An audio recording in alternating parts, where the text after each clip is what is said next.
Siapakah Dajjal? Dajjal ini lahir di Samirah dan dia diberi nama Samiri karena lahir di Samirah. Nah, kenapa disebut Samiri? Karena lahir di Samirah. Dia lahir 100 tahun sebelum Nabi Musa diutus.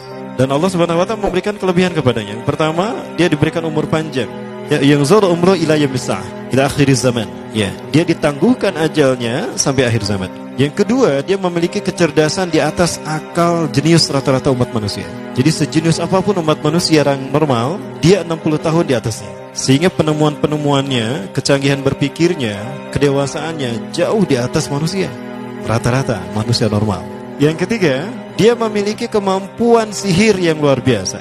Apapun sihir yang selama ini kita saksikan, tidak ada yang mampu mengalahkan sihir dia. Sehingga saking luar biasa sihir yang dia miliki, seolah-olah orang mengenalnya selevel dengan Tuhan. Karena apapun yang semestinya menjadi perbuatan Tuhan, Dajjal bisa melakukannya. Nah, ini saking hebatnya sihir Dajjal. Nah, nasab kelahirannya adalah nasab yang aneh para Allah. Dia lahir dari termasuk Bani Israel. Bani Israel ini keturunan Nabi Yakub. Yakub itu gelarnya Israel. Keturunannya disebut Bani Israel. Dari Yehuda. Yehuda ini adalah anak laki-laki dari istri pertama Nabi Yakub alaihissalam. Nabi Yakub istrinya 4. Yang pertama bernama Ya'la. Dari Ya'la ini melahirkan 6 orang. Salah satunya bernama Yehuda dan Lewi. Lewi melahirkan Nabi Musa alaihissalam. Yehuda melahirkan bangsa yang kita kenal Yahudi. Salah satunya Yehuda ini melahirkan generasi yang pada akhirnya melahirkan Samiri. Ya, kalau Rahil istri yang kedua, dan ini istri yang paling dicintai oleh Nabi Yakub, melahirkan 2 anak, Bunyamin dan Nabi Yusuf. Nabi Yusuf dan Bunyamin. Yang lainnya juga sama melahirkan 2 anak. Kahit dari Ya'la melahirkan 2 anak, Dam dan Naftali. Ya. Anak tertua dari Nabi Yakub dari istri pertama bernama Raubin. Nah, dari Yehuda inilah lahir Samiri. Nah, ayah dan ibunya, kakek dan nenek Samiri ini adalah para penyembah berhala.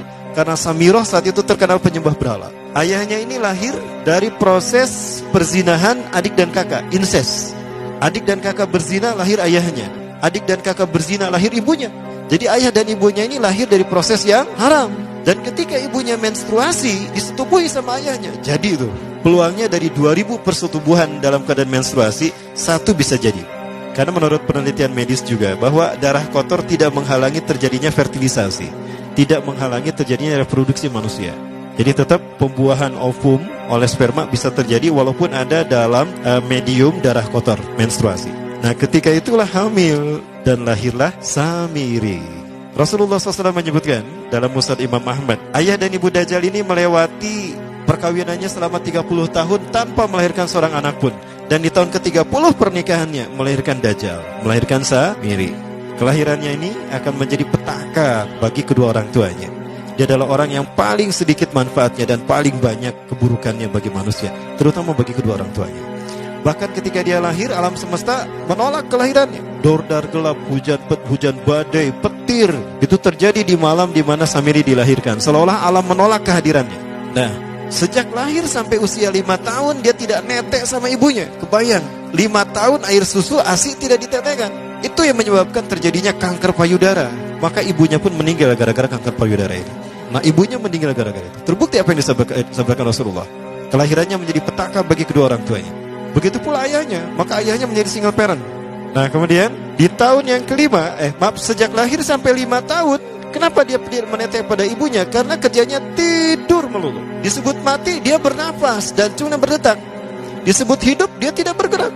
Antara hidup dan mati, la yamutu wa la yahya. Nah, maka di usia ke-5 tahun, nah ini terjadi peristiwa yang menarik. Apa itu? Samiri bangun dari tidurnya di tengah malam dan tidak ada orang yang menyadari Samiri bangun. Dia merangkak dan pindah ke berhala yang terbesar. Nah, dia pindah ke pangkuan berhala terbesar, tidur di sana. Dan ternyata ketika berada di berhala terbesar tadi, ya buang air kecil dan buang air besar.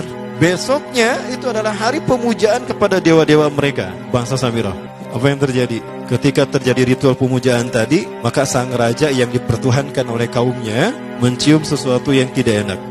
Bapaknya Samiri ini adalah tokoh agama paganisnya. Pas dilihat, kaget sang raja. Ternyata itu pesing berasal dari pantatnya si Samiri yang ada di pangkuan berhala terbesar. Marah murka tuh sang raja. Itu anak kamu, kenapa ada di situ? Kurang ajar kamu yang telah menghina Tuhan kita. Kenapa kamu pindahkan anak kamu ke situ? Oh tidak Tuhan, saya tidak memindahkannya. Bagaimana saya bisa menghina Tuhan saya? Lalu siapa yang memindahkannya? Kan dia lumpuh. Nah, sekali lagi, kehadirannya menjadi petaka bagi kedua orang tuanya. Akhirnya raja marah dan ayahnya dipenjara. Selama ayahnya tidak bisa membuktikan penghinaan tadi, maka ayahnya dihukum mati. Pada akhirnya ayahnya pun dihukum mati. Ya, sedikit manfaat bagi kedua orang tuanya. Maka kemudian dia hidup pelihara oleh sang raja. Dan pas di usia dia 5 tahun itu, Allah menimpakan murkanya kepada bangsa Samirah yang sudah kelewat batas, maksiat, dan sudah tidak ada toleransi dari Allah untuk mereka hidup di bumi. Maka Allah perintahkan malaikat Jibril menghabisi mereka. Maka bangsa Samirah itu pun diratakan. Si Samiri karena masih balita, ya Allah selamatkan dia lewat malaikat Jibril. Diselamatkan dia dan ditempatkan di pulau entah berantah. Ada yang menyebutkan pulau ini berada di Laut Yaman, dan pulau ini dinamakan Pulau Socotra. Pulau Socotra ini adalah pulau yang berada di ujung Jazirah Arab. Nah, ini Pulau Socotra. Ini pulau tempat di mana Dajjal atau Samiri dibesarkan sejak 5 tahun sampai usia 100 tahun. Ya, dari usia 5 sampai 100 tahun dia tinggal di Pulau Socotra ini. Nah, Pulau Socotra ini adalah pulau yang berada di kawasan Yaman. Pulau yang memiliki banyak keunikan luar biasa. UNESCO sempat ingin menjadikannya keajaiban yang ke-8. Kan ada 7 keajaiban dunia ya. Yang ke-8-nya tadinya ini. Namun karena dia terkait dengan Samiri Dajjal, maka banyak negara yang menentangnya, terutama negara-negara yang menjadi pengikut Dajjal. Maka pada akhirnya pulau ini dirahasiakan. Nah, sebetulnya pulau ini unik kalau kita ingin berekreasi ke sana. Namun karena posisi yang terpencil, jarang orang mengikutinya. Para wisatawan jarang mengunjunginya. Padahal sesuatu unik, termasuk binatang dan penghuninya tuh unik-unik. Pohonnya unik. Dunia menyebutnya pulau ini dengan pulau julukan dari pulau alien hingga pulau neraka. Ada juga yang menyebutkan The Jekyll Island. Pulau Jekyll Island itu bahasa barat, kalau bahasa kitanya Pulau Dajjal. Ya, sama dengan Pulau Sedir ya. Itu juga The Jekyll Island. Nah, Pulau Socotra kaya dengan flora dan fauna yang unik hingga saat ini belum ditemukan di tempat lain. Jadi tidak ada flora dan fauna yang ada di pulau ini yang ada di pulau lain di seluruh dunia. Hanya ada di pulau ini. Makanya di pulau inilah Allah ciptakan satu binatang yang unik juga, yang disebut dengan jasasa. Jasasa, binatang jasasa itu artinya mata-mata. Tajassa yatajassu tajassusan wa jasasatan, artinya pemata-mata, spy. Binatang ini bertumbuh besar, dhahmatun kabirah tughatti jismaha asy-sya'ar hatta la nastati an nafariqa ayna wajhu wa ayna dubru.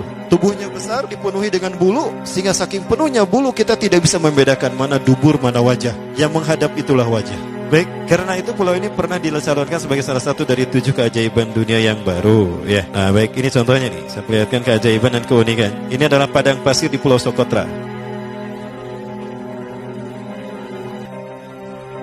Ini burung, salah satu jenis burung yang bisa kita jumpai di Socotra. Dan ini kepiting unik, kepiting Pulau Socotra. Aneh ya, kepitingnya seperti itu. Ini laba-laba langka di Socotra, mirip tarantula. Dan ini pohon darah naga yang ada di Pulau Socotra juga. Nah, ini salah satu jenis pohon Dorstenia Socotra. Dan ini juga pohon yang lain, pohon Dendrocysaios Socotra. Saya sebutkan aja. Nah, ketika di pulau itu, sebelum bertemu dengan Nabi Musa, Samiri di pulau itu yang hanya tinggal dengan seekor binatang jasasa. Binatang jasasa ini memberikan beberapa hal kepada si Samiri ya. Allah Azza wa Jalla menciptakan binatang berbicara yang bernama jasasa. Dia di mana lahirnya, ajalnya, matinya sama dengan ajal Dajjal. Begitu pula muncul dan menghilangnya. Binatang inilah yang mengajarkan akidah tauhid kepada Samiri muda. Pelajaran ini kononnya ditulis oleh Jibril alaihissalam dalam bentuk panel-panel atau prasasti. Isi prasastinya panel 1 yang ditulisnya malaikat Jibril, panel 1 itu berisi kalimat la ilaha illallah, tidak ada Tuhan selain Allah. Ini dijelaskan oleh binatang jasasa. Yang kedua, panel kedua berkata Allahu wahid la syarikalah. Allah Maha Esa, tidak ada sekutu bagi Allah. Itu dijelaskan juga oleh binatang jasasa ini. Nah, binatang jasasa ini sekali lagi dia bertubuh besar.